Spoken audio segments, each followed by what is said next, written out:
Buenas noches, nuestro equipo está integrado por Sandra Milena Quintana, Sandra Cabezas y quien le habla Carolina Bermúdez. Vamos a hablar de los casos de revisoría fiscal que van con aplicación a la orientación profesional y el Código del Comercio. Actualmente tenemos unos casos muy puntuales. Hay un caso importante sobre el revisor fiscal de la empresa Dinamar, que no está teniendo en cuenta, no está enterado del manejo de la cartera de la entidad y por consiguiente no informa a la junta directiva. Salen dos preguntas de ese caso que dice: ¿está actuando mal? ¿Qué función está afectando? ¿Y cuál es su opinión? El actuar primero que todo no es de un revisor fiscal, ya que no está cumpliendo con las funciones principales que es la de velar por los activos y recursos de la empresa. La cartera es un recurso primordial para el sostenimiento de la misma, ya que si se recupera, pues también va fluyendo pues el efectivo. Tampoco está rindiendo la información necesaria a la junta directiva como tal, para lo cual fue contratado. Esto está señalado dentro del artículo 207 del Código de Comercio, que son funciones taxativas del revisor fiscal. Dice así: dar oportuna cuenta por escrito a la asamblea o junta de socios o junta directiva o al gerente según los casos de las irregularidades que ocurran en el funcionamiento de la sociedad y el desarrollo de sus negocios. Cerciorarse de que las operaciones se celebren o cumplan por cuenta de la sociedad, ajusta las prescripciones de los estatutos a las decisiones de la Asamblea General y la Junta Directiva. Bueno, un segundo caso nos habla de la compañía Derrum S.A., en la que se es designado como revisor fiscal y se actúa como delegado de la firma de contadores. Se indica que fue nombrada por la Asamblea de Accionistas en marzo pasado y se presentará una licitación pública para la reconstrucción, la valoración y el análisis contable de los archivos fijos de una entidad pública.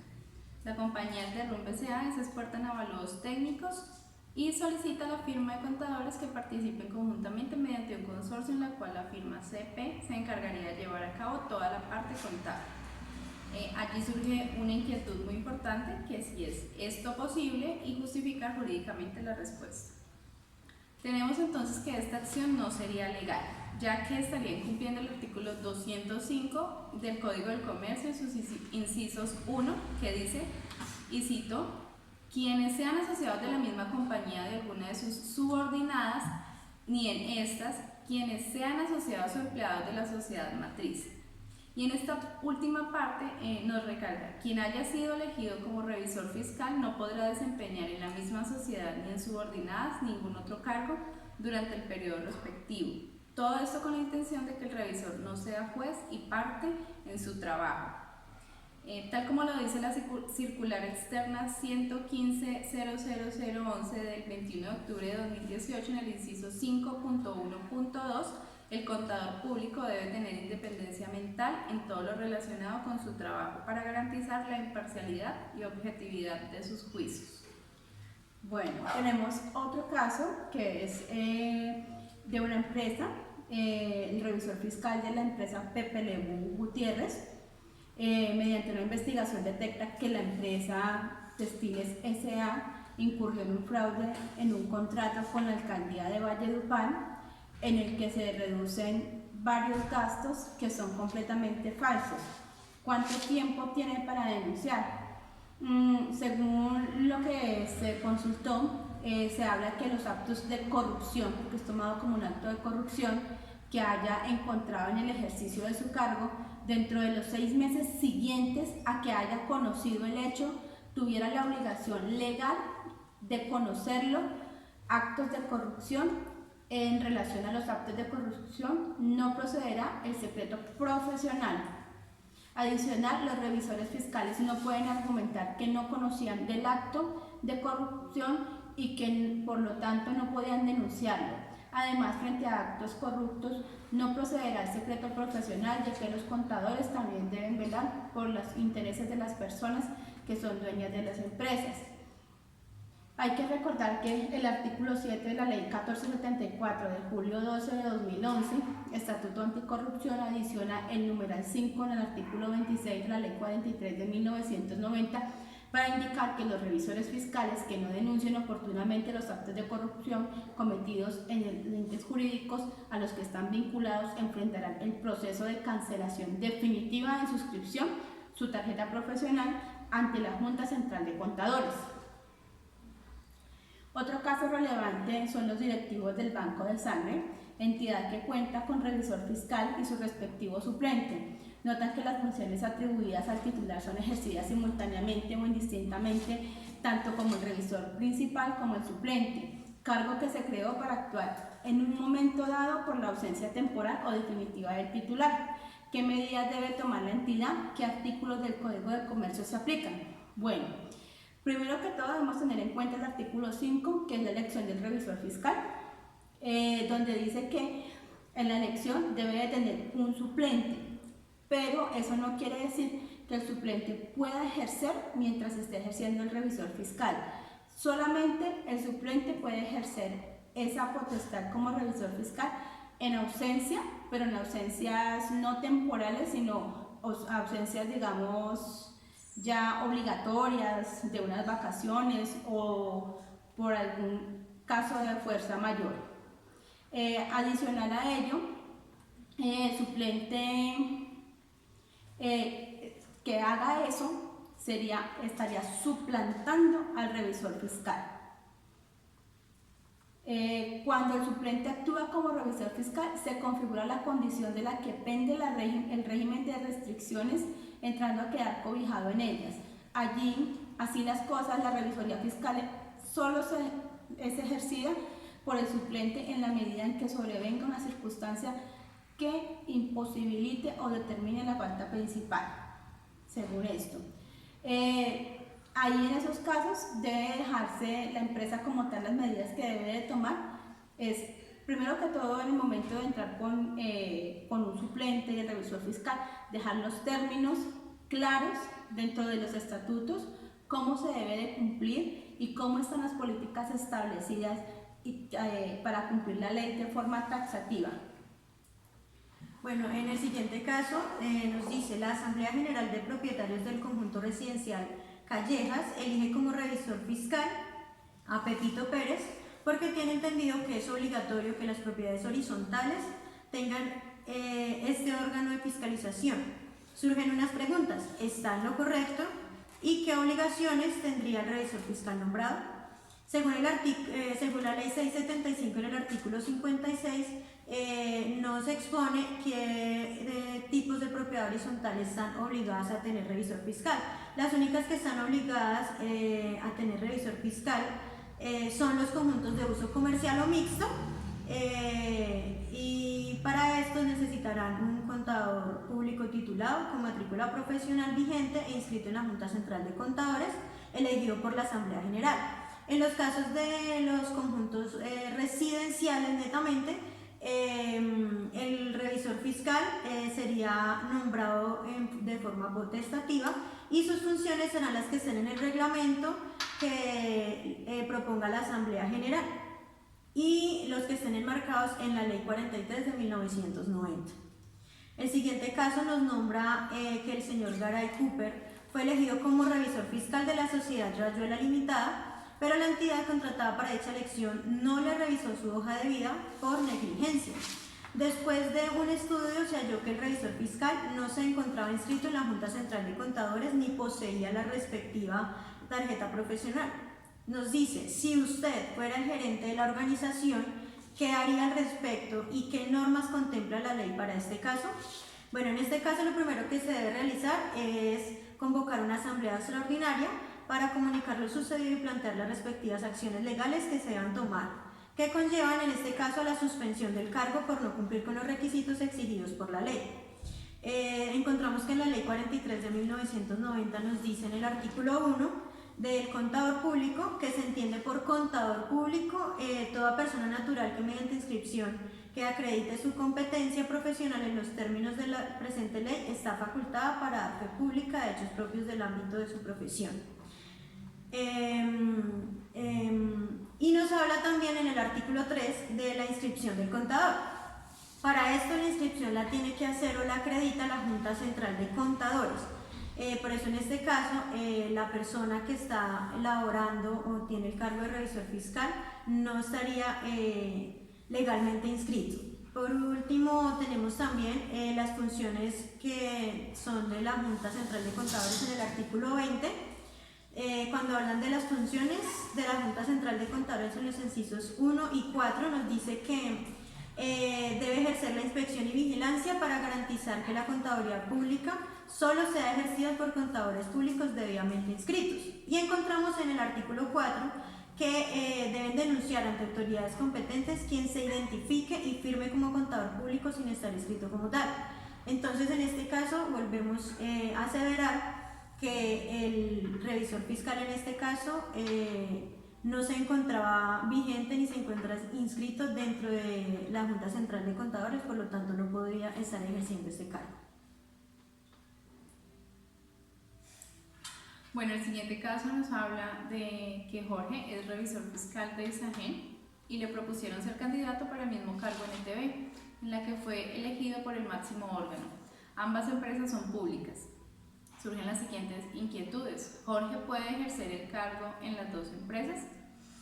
Después de una revisión pudimos determinar de que podría trabajar en ambas empresas, porque las inhabilidades del Código de Comercio dice que no podría ser revisor fiscal si es asociada a una matriz, a una filial o viceversa, pero en este caso no aplicaría. Las restricciones de servicios, según el artículo 215, nos indica que los revisores fiscales podrán asesorar hasta 5 empresas por acciones. El mismo artículo nos indica que debe ser un contador público, ninguna persona puede ejercer el cargo de revisor en más de 5 sociedades por acciones. Con todo esto, cuando se designen asociaciones o firmas de contadores como revisores fiscales, estas deberán nombrar a un contador público para cada revisoría que desempeñe personalmente el cargo, en los términos del artículo 12 de la Ley 145 de 1960. En caso de falta del nombrado, actuarán los suplentes. La norma no reviste en este caso el hecho de que sean entidades del sector público o del sector privado, sino que se basa en el número de empresas en las cuales se puede ocupar la revisoría fiscal. El siguiente caso nos lleva a una empresa que lleva una doble contabilidad y el revisor fiscal no informa a la DIAN ni a la superintendencia. Un año después, el auxiliar contable lo denuncia por permitir este acto de corrupción. ¿Es legal que el auxiliar interponga esta demanda? ¿Puede haber una sanción para el revisor si la denuncia fue interpuesta después de un año? Podemos determinar de que es legal que el auxiliar contable formule dicha denuncia debido a que es una irregularidad que conlleva una evasión de impuestos. Cualquier trabajador interno o externo de la empresa tiene 3 años para denunciar. La sanción para este revisor sería adicional a la pérdida de la tarjeta profesional, a los procesos que hace tiempo están contemplados en el artículo 43 de la Ley 222 de 1995, que podrían conllevar a la cárcel, y el artículo 658-1 del Estatuto Tributario, sanciones económicas, que es lo que exige la Ley 1474 del 2011. En el artículo 7 se demuestra la responsabilidad de los revisores fiscales.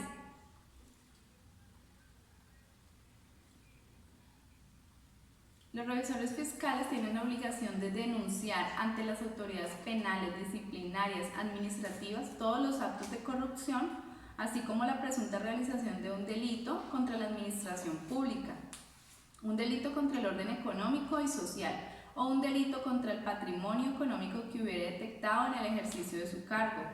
También se debe poner estos hechos en conocimiento ante los órganos sociales y de la administración de la sociedad. Las denuncias correspondientes deben presentarse dentro de los 6 meses siguientes al momento en el que el revisor fiscal hubiera tenido conocimiento de los hechos. Para efectos de este artículo, pues no va a ser aplicable el régimen de secreto profesional que ampara o podría amparar a los revisores fiscales. Además, en el artículo 207 del Código de Comercio, pues ya como lo hemos mencionado anteriormente, se demuestran cuáles son las funciones taxativas del revisor fiscal, y una de ellas es cerciorarse de que las operaciones que se celebren o cumplan por cuenta de la sociedad se ajusten a las prescripciones de los estatutos y además a las decisiones de la Asamblea General y a la Junta Directiva. El siguiente siguiente caso nos habla de la compañía El Pirata, que fue sancionada por la Dirección de Impuestos y Aduanas Nacionales DIAN, porque esta entidad consideró que la declaración de renta no fue presentada, ya que la firma del revisor fiscal no era la del actual funcionario, sino la del anterior. La empresa se justifica diciendo que al momento de presentar dicha declaración, el nuevo revisor fiscal no estaba inscrito en la Cámara de Comercio. Por consiguiente, no podría firmar. En este caso, ¿cuál de los dos tendría la razón? Podemos visualizar un concepto de la DIAN en el año 2005 que manifiesta que queda claro que la inscripción del revisor fiscal no afecta la existencia y validez de la designación, a tal punto que no podría exigirse dicha inscripción para efectos de considerar cumplida la obligación de declarar. Pero dicha inscripción sí implica que la persona inscrita en la Cámara de Comercio del domicilio social como revisor fiscal en una de las sociedades conservará tal carácter para todos los efectos legales. Mientras no se cancele dicha inscripción mediante el registro de un nuevo nombramiento o elección, como lo señala el artículo 164 del Código de Comercio, estas condiciones, si el órgano social competente nombró y registró el nombramiento del nuevo revisor fiscal, termina la responsabilidad legal del que cesa en el ejercicio de sus funciones y cancelada su inscripción no podría continuar ejerciendo el cargo. En el artículo 164 del Código de Comercio se habla de la cancelación de la inscripción, casos que no requieren una nueva inscripción. Las personas inscritas en la Cámara de Comercio del domicilio social como representantes de una sociedad, así como sus revisores fiscales, conservan tal carácter para todos los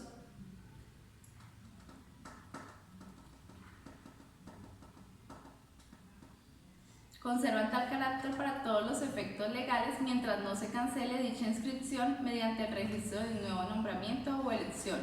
La simple confirmación o reelección de las personas ya inscritas no requieren nueva inscripción.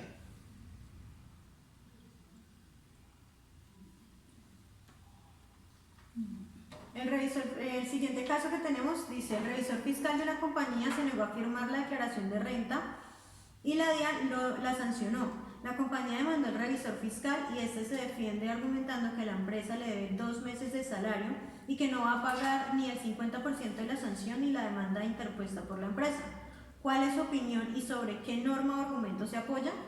Bueno, en este caso dice que el revisor fiscal debe pagar tanto la sanción como la demanda porque incumplió una de sus funciones, que es dictaminar y firmar las declaraciones sin importar los problemas que se tiene con la compañía internamente. Si la compañía incumplió con el pago, él debió pasar su renuncia. De acuerdo con esto y considerando que la remuneración es una de las obligaciones convenidas entre el contador público y su cliente o máximo órgano quien fue el que lo contrató, si éste le incumple, el revisor fiscal perfectamente podría interrumpir la prestación de sus servicios y, por supuesto, dejar de cumplir con sus obligaciones. Sobre la remuneración, el revisor fiscal dice que la Ley 43 de 1991 en su artículo 46, siendo la retribución económica de los servicios profesionales un derecho del contador público, fijará sus honorarios de conformidad con su capacidad científica y o técnica en relación con la importancia y circunstancias en cada uno de los casos que le corresponda cumplir, pero siempre previo acuerdo por escrito entre el contador público y el usuario. Veamos ahora lo que dice el artículo 44 de la misma ley. El contador público podrá interrumpir la prestación de sus servicios en razón a los siguientes motivos: que el usuario del servicio reciba la atención de otros profesionales que excluya la suya. B. Que el usuario del servidor incumpla con las obligaciones convenidas con el contador público. No obstante, es válido precisar que no siempre es conveniente que el revisor fiscal deje de cumplir sus funciones por falta de pago. Lo ideal sería que renunciara a su cargo e intentara conseguir el pago de sus honorarios por una vía civil.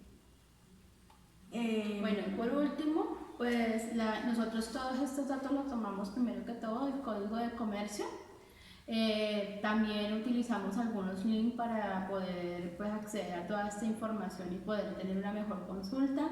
Estuvimos en la página de Actualícese, en la página de Unicauca, la Secretaría del Senado.gov.co y la Alcaldía de Bogotá.